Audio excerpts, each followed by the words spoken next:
Hey guys, welcome back to my channel, and it's Deb C, and the place to be, it's Deb C. Boop, boop, boop. That's me. Boop, Deb C. Hey guys, and craziest thing, I was just getting ready to do my intro, and I've done that literally like at least 1,000 times, and I could not figure out how I started. I was like, doing a shimmy shimmy, and then I finally figured it out. It came back to me. Okay, so I'm back.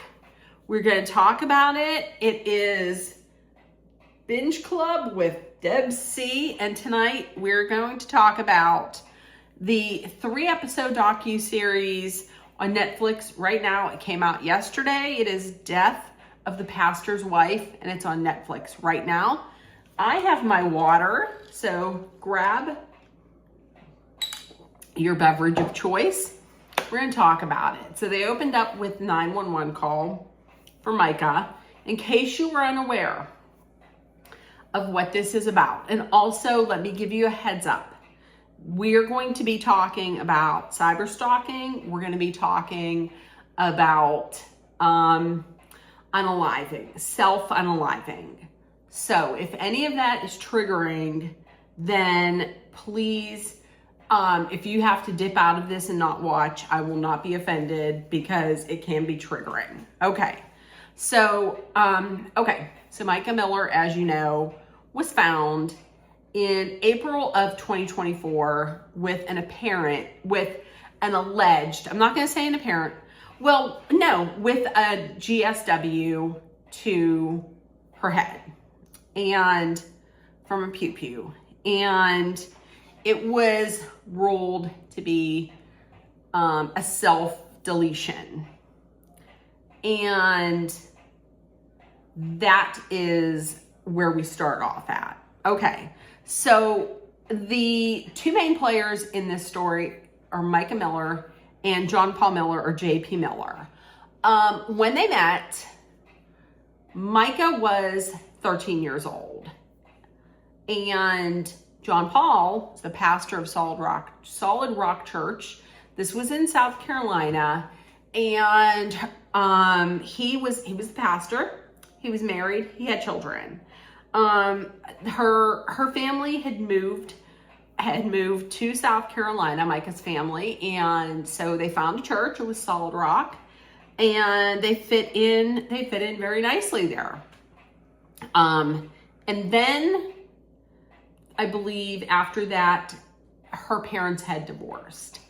Micah took it very, very hard. She was very steadfast and very dedicated and strong in her faith. But she took this hard. So she leaned on church as her way of coping, as her way of support, finding support. She became a worship leader at like 16, and they were saying worship leaders typically are much older, or like in their 20s when they become worship leaders, but she was 16. But now we know that eventually JP and Micah get married, but before there was JP, John Paul, there was Jeremy. They were an appropriate age. They went to high school together. They went to the same high school. They were high school sweethearts. Appropriate. It was an appropriate age. So Jeremy proposed to Micah when she was 18. They got married. Guess who married them? That's right. John Paul Miller married them.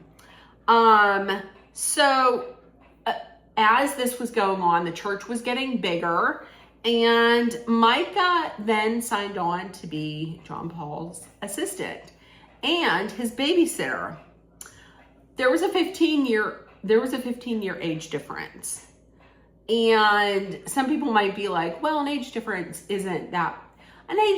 15 years isn't bad. No, it's not whenever both parties are beyond a certain age. But she is like 18 years old, or 18 or 19 years old.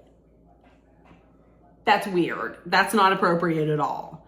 So next thing you know, John Paul is texting.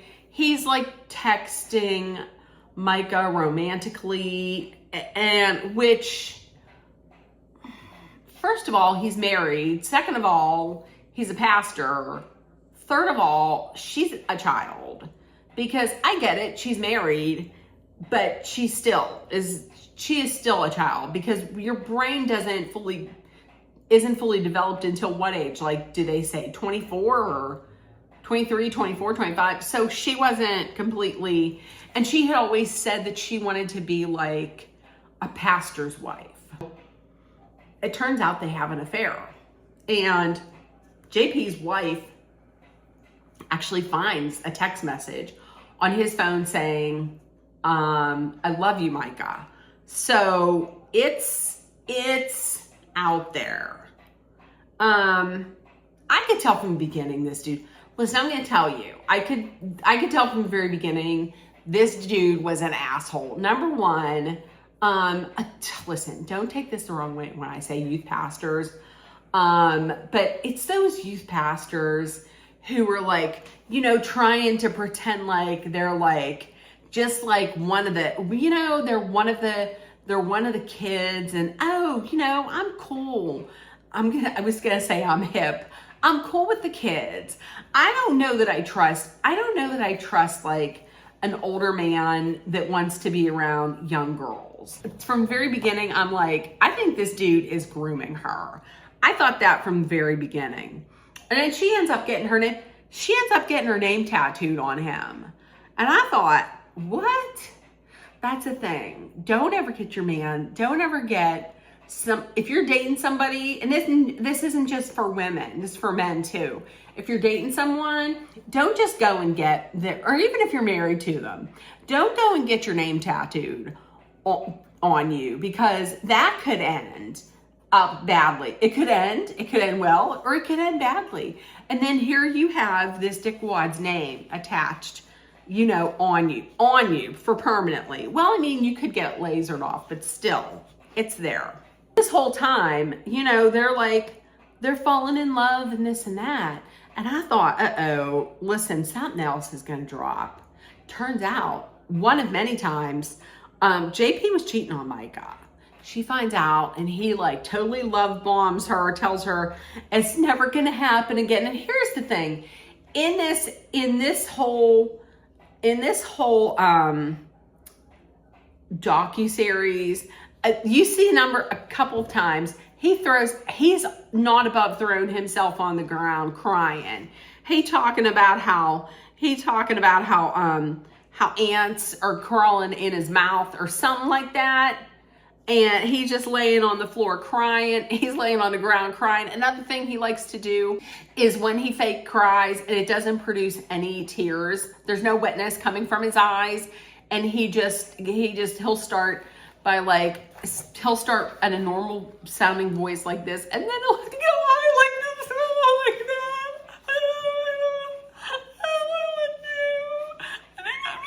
that. Like that, right? When you go from a normal sound to like that.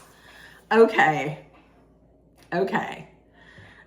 Another thing, this dude was at control. You'll find out. He was controlling as controlling could fucking be, because he comes out before they were even married.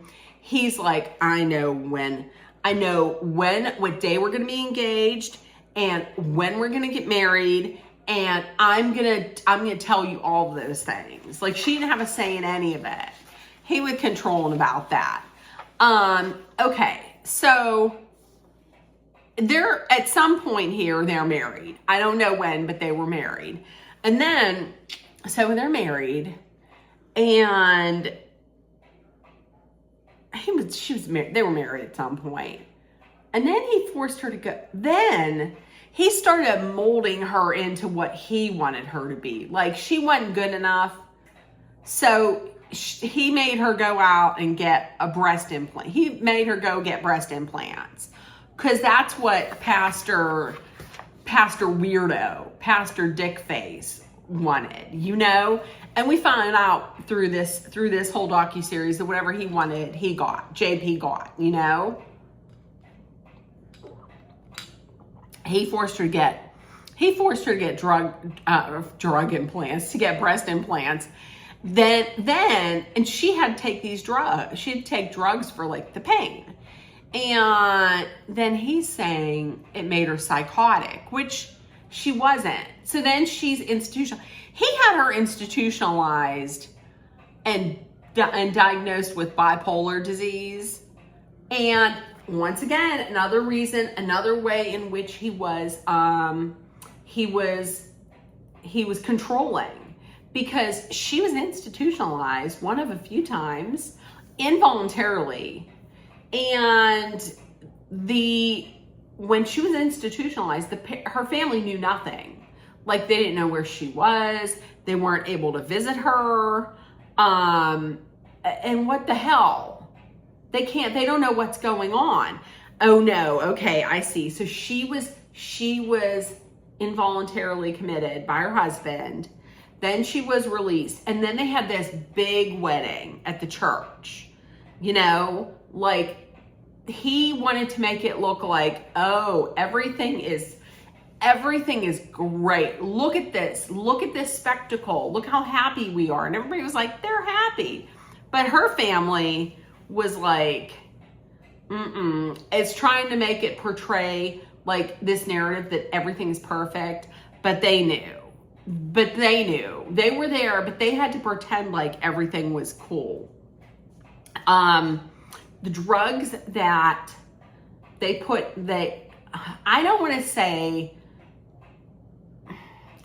I'm thinking that he kind of forced her to go on these, but she was on lithium and she was on Seroquel, and she was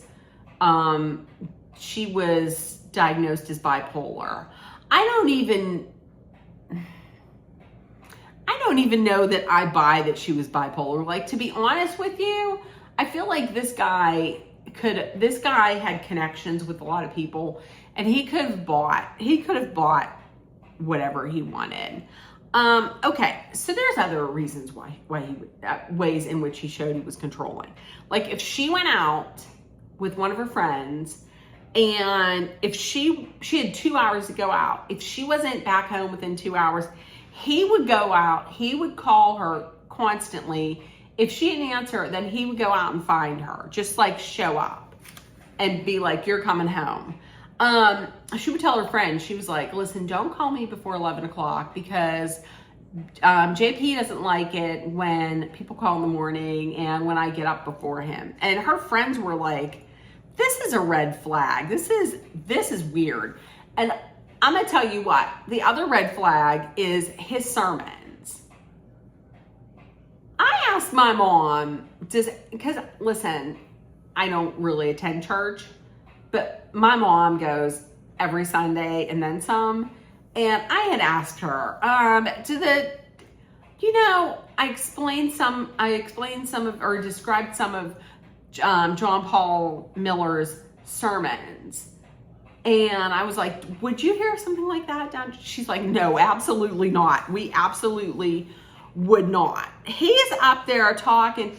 He's putting their whole business on blast, but trying to, like, if anybody watched it, they were both creepy and they gave me the ick.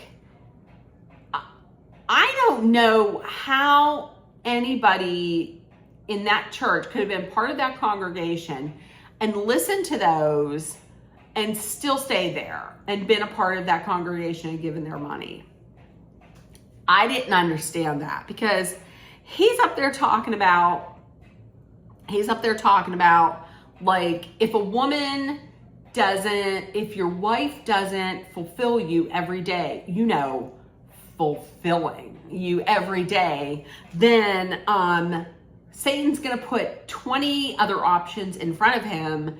So basically it's like, if you don't schmexually fulfill your man, if you don't give in to your man as many times a day as you want, then pretty much your man's gonna cheat and it's your fault. That's what I took it at. Like, what the hell was that? That's insane. And if she wouldn't give in, They would have sex like 4 times a day. And she would just be like, no, I don't want to. He would torture her. He would keep the lights on. He would like mentally just torture her. Also, I have written here, what kind of pastor is this threatening his wife and sister with a gun? Like, because she went to her sister's house, he wanted her to come home. She was like, no, I'm going to stay here for a little bit, and then threatened all of them with a gun. What kind of pastor is that? I'm going to tell you. I told my mom, I don't think she was in the church. She went to the church and she was part of the church community because her faith was deep. Like, she truly believed in the message of God. She just did. She was deep in her faith and strong in her faith. She was there for the right reason. He wasn't there. He was there. He didn't love God. He loved the power that came from that position of being a pastor. That was his way. That was his way of just getting what he wanted, because he was a pastor. Who's going to say no to a pastor? So in that situation then, whenever, JP was gonna go over and was threatening them with a gun, Micah was like, listen, it's okay. I'm not gonna press charges. He once again photobombed her with all these pictures of them smiling and saying, I'm so sorry, I'm never gonna do this again. Just like with abusive relationships. But the crazy thing was, here's the thing that I hated about this. He would always, if she didn't want to do something, he would always bring up, like, he would quote the Bible. He would quote the Bible, and he knew that she was so strong in her faith, and she really cared about the church and about the people of the church and living like a godly life. And he would just throw that's what he would use to keep her under control. Anytime she wouldn't do something that he wanted, he would quote the Bible.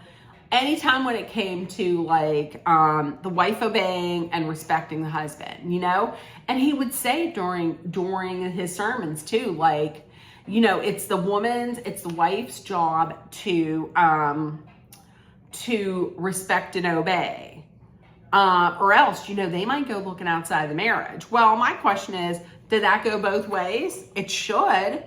Like I said, he used the Bible to control her because he knew how strong and devoted she was in her faith. Okay, so they're married, and then he did not have a good relationship with her family too, because ultimately what he wanted to do was he wanted to cut her off from everybody. That's how it is when when someone wants to control you, they'll cut you off. And that's how cults are too. They'll cut you off from everybody. So the only person you have truly is them. So once again, November 27th, 2022, Micah or JP's like, hey, Micah's having a bipolar episode. Put it out in a family group chat. And once again, she's in there. He wouldn't give them any information on where she was, wouldn't let them visit her, talk to her or anything. She's then released and she's cut off from her family. Speaking of controlling, he was controlling her mental state by controlling her medication and withholding her medication, which is crazy because at the end, after she is passed, he puts out in a group chat with her family, basically saying she was in a bipolar episode and you guys were withholding her medication or were telling her to stop taking her medication. Meanwhile, he was the one that was withholding medication. Another thing that would I think that a pastor would do this? So speaking of sex drive, he made her start taking testosterone. She was taking testosterone so that she could keep up with his sex drive. Like, what doctor is going to allow that to happen? I don't think any doctor would. I think once again that he bought this. He bought somebody that would do that to her.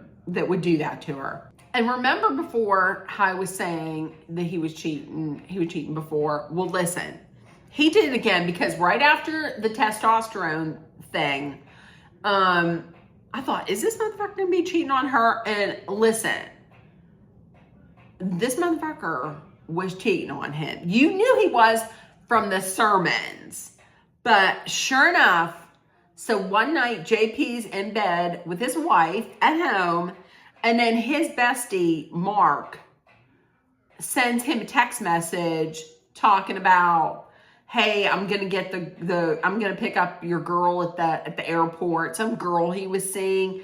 And this got to be public because someone else that's in the congregation in some form was synced up with the phone and got this. And she was like, oh shit, listen, this isn't cool.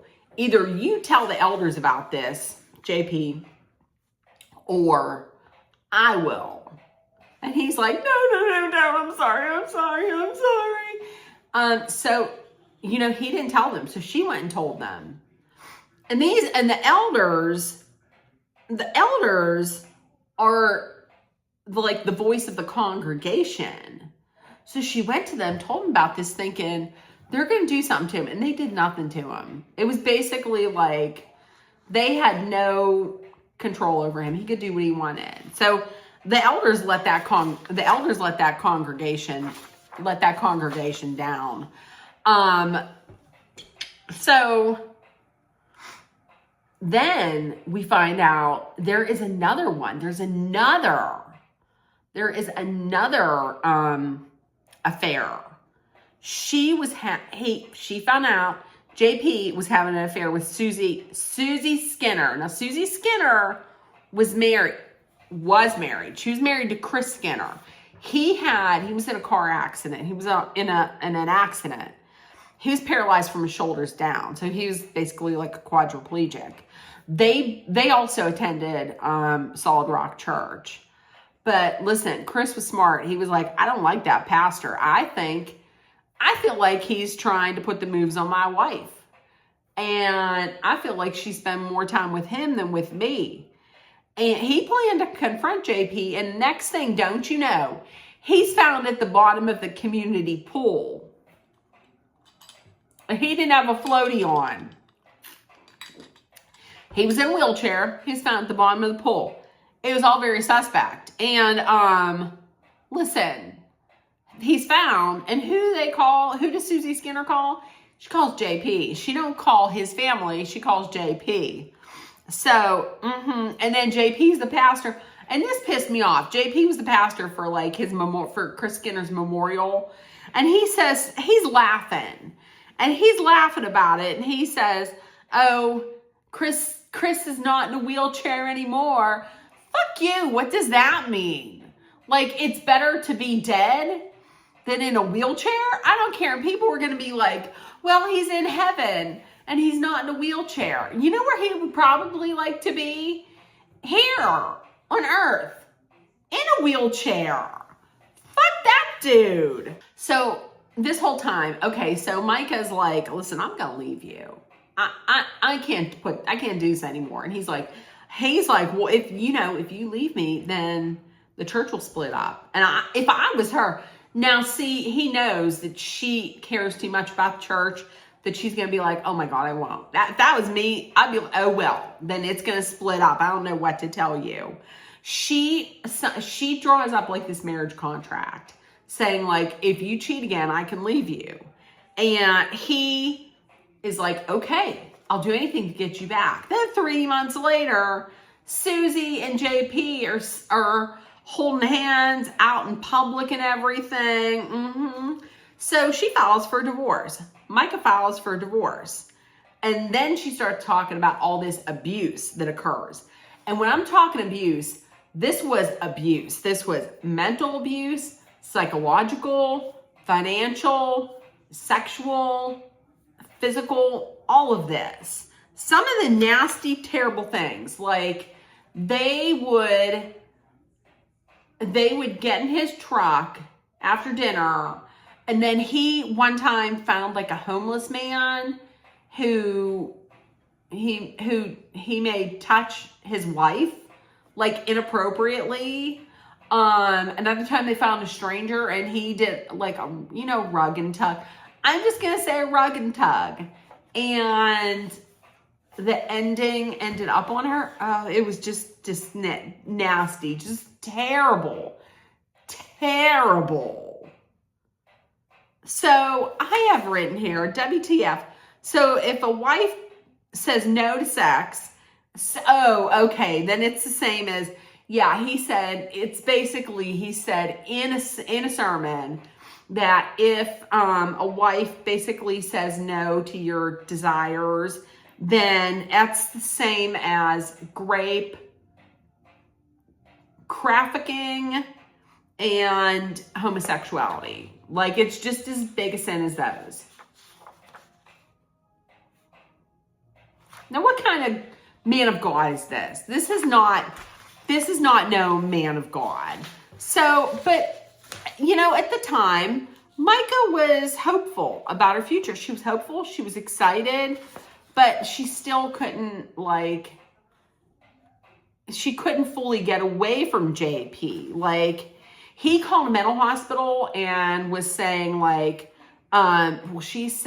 she's threatening to harm herself. He called the cops, and they were like, well, she has 72 hours to get herself in here.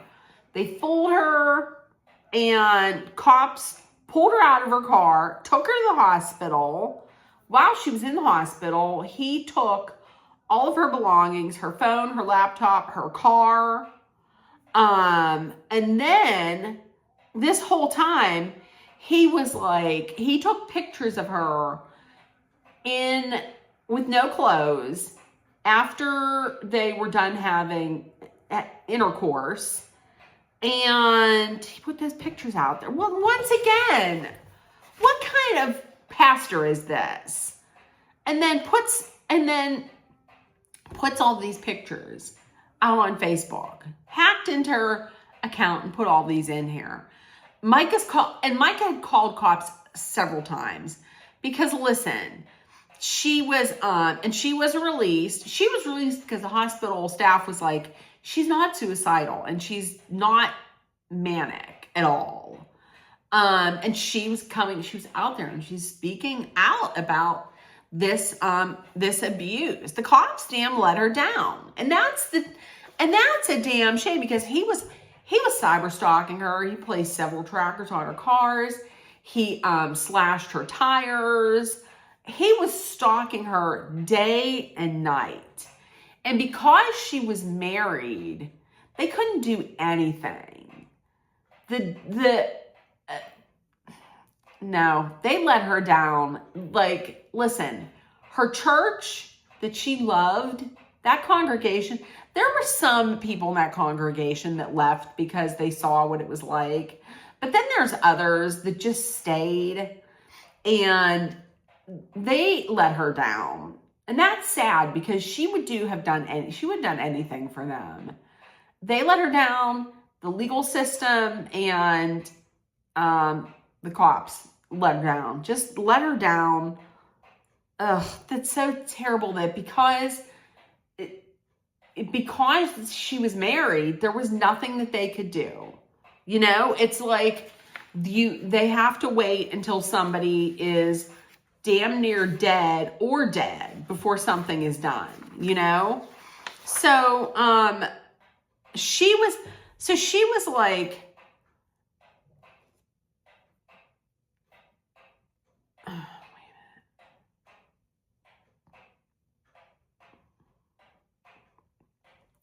And meanwhile, this whole time, he's out here giving sermons and telling everybody that would listen about how mentally ill she is.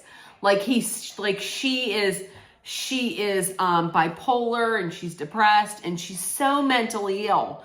But yet he's the one who's posting her nudes and cyber stalking her and mentally torturing her. But she's the one. So then episode 3, we find out about his dad. JP's dad was a pastor as well. He had several legal issues, including prostitution and exposing himself in public, probably to young kids. It didn't say that, but I would imagine. He also stepped out on his marriage, and the apple doesn't fall far from the tree at all. So here's the thing. April 25th, 2024, JP was served with divorce papers. She was very happy. She was excited about life, and she couldn't wait to she just couldn't wait for the rest of her life. I remember reading things where it was saying that she was paying off her debt, and she was just looking forward to life, to her future. She got an attorney, like a badass attorney. What was her name? Regina Ward. Regina Ward is a badass woman. She's like, okay, I got an attorney. She put in for a restraining order. She had to wait until June 5th for her court case, which is terrible. So she's waiting. 2 days later, April 27th, she gets ready for work.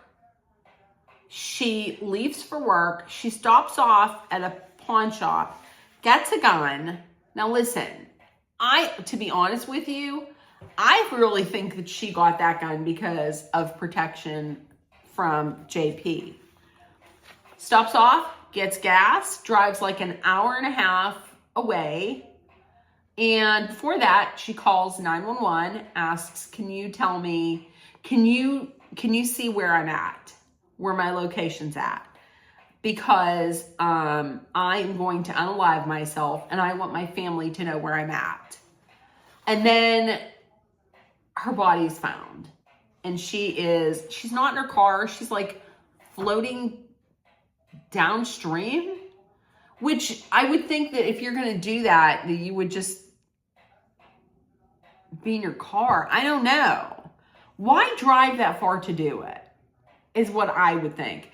And the thing that always stuck with me also was they showed the car. She had a sandwich. Why would you pack a sandwich if you're going to do that? Okay, full disclosure, I'm going to tell you this. Years ago, when I was a teenager, I had an attempt. And I can tell you, I did not make a sandwich beforehand. That's all I'm saying. It made absolutely no sense whatsoever. And her friend too was saying, like, when I talked to Micah, she said she wanted to live, and that if anything happened to her, it was JP making it look like it was a Seuss, making it look like it was a self-unaliving. And I thought it was suspect too when the cops, the woman that she was staying with, like she was staying with an older woman from the congregation that she felt was like a grandmotherly figure. And she was staying with her, and the cops go up and tell her, like, hey, by the way, we found Micah Miller and she was deceased, and it was not an accident. Like, before there was any investigation, it was not an accident. So then here comes Dickwad JP in, invading into her family chat, and was like basically blaming it on them that she did this because she was in a bipolar episode, and they're the ones who got her off who told her to get off the meds, and she needed them. And he was telling everybody, he was like, Micah unalived herself, and she's in a bipolar episode, and she needed her lithium, and they wouldn't give it to her, and blah, blah, blah, blah. He was telling this everywhere. So then the next day, and I remember this, the next day, you would think that he wouldn't do like a sermon or something.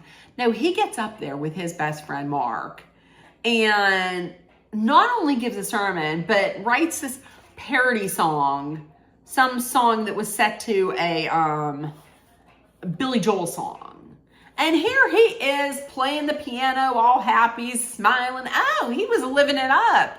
And his friend Mark, his best friend Mark, who knew what had happened, he was like singing, and oh, they were having a grand time. And then he went on and did the sermon, and he was laughing. And then 2 hours later, he tells everybody to stand up. I'm going to tell you something.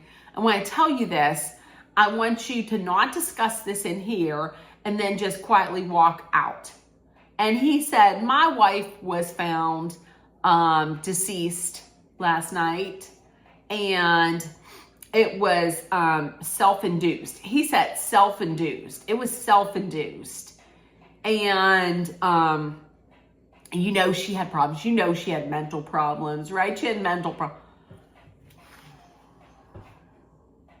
You know she wasn't right. Y'all know she wasn't right. And he mentioned, he said it was self-induced before there was any autopsy, before there was any investigation or nothing. But then again, there was no investigation.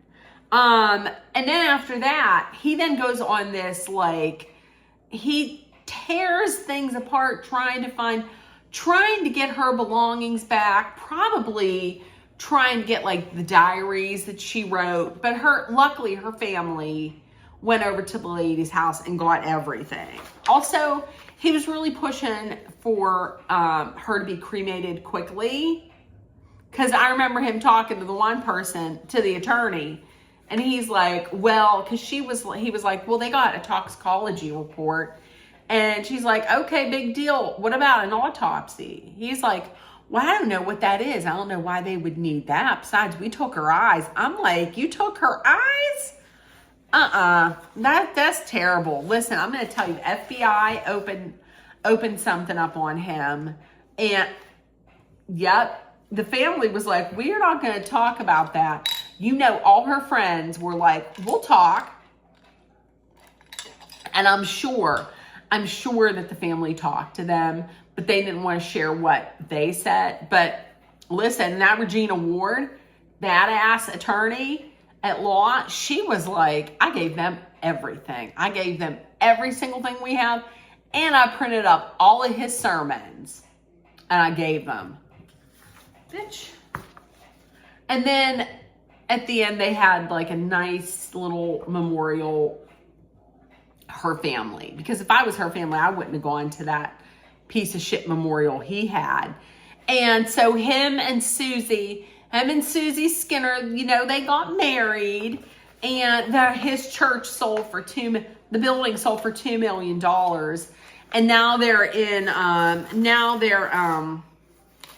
their congregation meets in a hole in the wall someplace. And you know there's still people going to that damn church. I'm going to tell you what, Susie Skinner, listen, number one, that was sus how her husband died.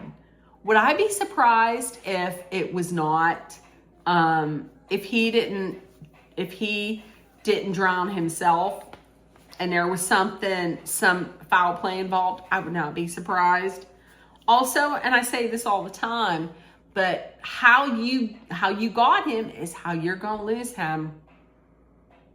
He don't like to stay monogamous by the looks of it. So, you know, you better get yourself lubed up and ready to go, because that man, obviously, if you don't give in to that as many times as he wants, he's going to step out. Like I said, remember, how you got him is how you're going to lose him. So, yeah. That right there, Do I think that he did this? I don't think that was by her own hand. I really don't. They closed the investigation very quickly. they didn't hardly, they were like, no stone will be left unturned. There are probably a million stones that were left unturned. And I feel terrible for her damn family. I feel terrible for her family. Because all she wanted to do was just worship and sing. She had a beautiful voice. She just wanted to worship and sing and help people and, you know, and spread the love of God. And that's it. And to end up like that, oh, it's so terrible. It was so sad. So I think he had a hand in it. And if it's found that he didn't do, like he didn't, do I think he did it? I don't think he did it. I think he had somebody else do it. I don't think she did it. I think somebody else did it. And if somebody else didn't do it, he definitely had a part in this, because he stalked her. He tortured her. If she truly did this, it was because of him. So he did have a hand in this. Either way. All right, listen, in the comments, this is a long one. In the comments, let me know if you watched, what you thought. And also, in the comments, let me know what you would like for me to watch next. I think I might rewatch Big Girls Wanted on HBO Max, and I might talk about that. Okay, listen, if nobody told you yet today, you're loved, seen, and heard. Please make sure that you put love, kindness, compassion, acceptance, hope, and positivity out there in the world, so it comes right back at you. Always remember, what would Dolly do, and then do it. Also, please be aware of your surroundings, be smart and safe. We are always hydrating with water. And if you are in a dangerous situation, please know that my mom, Dolly, and I are always sending out our love, thoughts, and prayers so that you make it through. Love you guys. And I probably won't see you tomorrow, but I will see you on Saturday. Okay. Bye, guys. Bye.